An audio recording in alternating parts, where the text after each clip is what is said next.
अस्सलाम वालेकुम स्टूडेंट्स। अगला हमारा टॉपिक है बायोलॉजी फर्स्ट ईयर का, तो जिसमें हम बात करेंगे चैप्टर नंबर 2 में प्रोटीन्स की। तो प्रोटीन्स क्या हैं? Proteins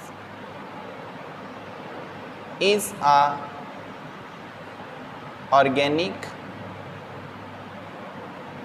macromolecule. प्रोटीन बेसिकली क्या होते हैं? ये असल में ऑर्गेनिक और मैक्रोमोलिक्यूल्स होते हैं जो बेसिकली इनसोल्यूबल इन वाटर होते हैं। इनसोल्यूबल इन वाटर, ये पानी में हल नहीं होते। क्यों नहीं हल होते? क्योंकि एक तो असल में ये मैक्रोमोलिक्यूल है, दूसरी चीज़ ये ऑर्गेनिक है, इस वजह से ये पानी में हल नहीं होते। सेल इसका 50% जो ड्राई वेट बनता है वो कंसिस्ट कर रहा होता है प्रोटीन पे। सपोज कैसे? अगर हम बात कर लें प्लाज्मा मेम्ब्रेन की, जिसे सेल मेम्ब्रेन भी कहते हैं, इसमें प्रोटीन्स होती हैं। 60 to 80% इसमें प्रोटीन होती है। इनसाइड सेल की बात कर लें तो राइबोसोम्स, ये जिस चीज़ की फॉर्मेशन कर रहे हैं वो प्रोटीन्स हैं। सेल के इनसाइड मेटाबॉलिकल प्रोसेस होते हैं, मेटाबॉलिज्म होती है, उसमें जो एंजाइम्स काम कर रहे होते हैं वो एंजाइम्स भी केमिकली तौर पर प्रोटीन्स होते हैं। तो इसीलिए हम ये कहते हैं कि सेल का जो ड्राई वेट होता है वो 50% के करीब प्रोटीन्स पे कंसिस्ट कर रहा होता है। ठीक है, प्रोटीन्स असल में डिफरेंट वर्क परफॉर्म कर रही होती हैं। प्रोटीन्स इनका एक फंक्शन नहीं होता, इनके डिफरेंट फंक्शंस होते हैं। तो प्रोटीन जो डिफरेंट वर्क परफॉर्म करती हैं उनमें स्ट्रक्चरल और फंक्शनल दोनों ही होते हैं। ये स्ट्रक्चर भी बनाती है, स्ट्रक्चरल भी होते हैं और साथ में फंक्शनल भी होते हैं। तो सेल की बात कर लें या बॉडी की बात कर लें, ये उसकी स्ट्रक्चर भी बनाते हैं और उसके बाद फंक्शन भी परफॉर्म करते हैं। यानी कि अगर हम इनके लिए वर्ड यूज़ करें तो ये डायनामिक होते हैं। ठीक है, ये मुख्तलिफ तरह का काम परफॉर्म कर रहे होते हैं, एक वर्क ये परफॉर्म नहीं करते। Suppose that enzymes protein in nature जो मेटाबॉलिज्म कर रहे होते हैं।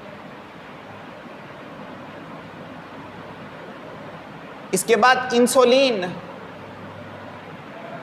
प्रोटीन इन नेचर जो बेसिकली क्या करती है, शुगर लेवल को कंट्रोल करती हैं, ये ब्लड में होती हैं। WBCS वाइट ब्लड सेल्स हैं, डिफेंडिंग स्ट्रक्चर्स होती हैं,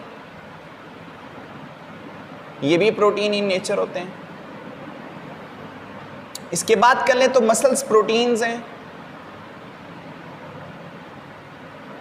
एक्टिन, मायोसिन, ये भी प्रोटीन्स हैं जो मसल्स को कॉन्ट्रैक्ट और रिलैक्स कर रही होती हैं। इसके बाद हीमोग्लोबिन, ब्लड में एक प्रोटीन है हीमोग्लोबिन जो ऑक्सीजन कैरियर होती हैं, ये भी प्रोटीन है, ऑक्सीजन को ट्रांसपोर्ट करती है एक जगह से दूसरी जगह। तो प्रोटीन्स एक काम नहीं करते, ये डायनामिकली होते हैं। डायनामिक उन्हें हम कहते हैं जो बेसिकली तौर पर एक नहीं बहुत सारे वर्क और डिफरेंट वर्क परफॉर्म कर रहे होते हैं। तो प्रोटीन्स बेसिकली तौर पर इस तरह से ये काम परफॉर्म कर रही होती हैं। ठीक है, ये स्ट्रक्चर भी बनाती हैं और ये फंक्शंस भी परफॉर्म कर रही होती हैं। प्रोटीन्स इनका बेसिक यूनिट होते हैं।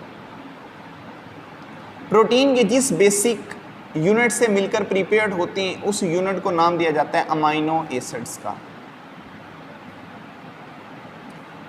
जो ह्यूमन बॉडी होता है, ह्यूमन बॉडी, इस बॉडी के अंदर बेसिकली तौर पर 300 के करीब अमाइनो एसिड्स प्रिपेयर किए जा रहे होते हैं। 300 डिफरेंट अमाइनो एसिड्स होते हैं, इन अमाइनो एसिड को प्रिपेयर किया जाता है। अब इनमें से 170 के करीब ऐसे अमाइनो एसिड्स होते हैं जो मोस्टली तौर पर हमारे बॉडी के अंदर वर्क करते हैं। इनमें से भी 25 जो से होते हैं ये 90% काम करते हैं। 25 में से भी 20 अमाइनो एसिड ऐसे होते हैं जो 95% के करीब वर्क करते हैं हमारी बॉडी के अंदर।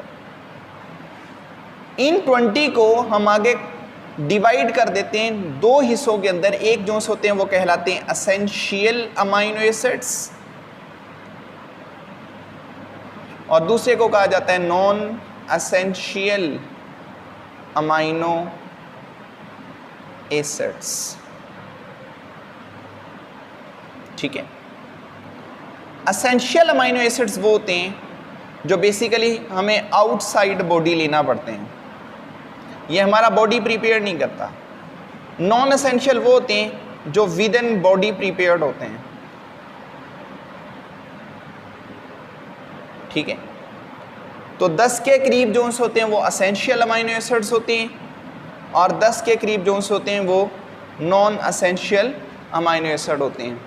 तो ये बेसिक एक प्लान था किसके बारे में, प्रोटीन्स के बारे में, कि प्रोटीन्स बेसिकली क्या करती हैं और ये क्या होती हैं। आगे इनका ये अमाइनो एसिड फंक्शनल ग्रुप होगा, पॉलीमर्स यानी कि ये प्रोटीन्स होते हैं, ये फिर हम इंशाल्लाह अपने नेक्स्ट लेक्चर में करेंगे।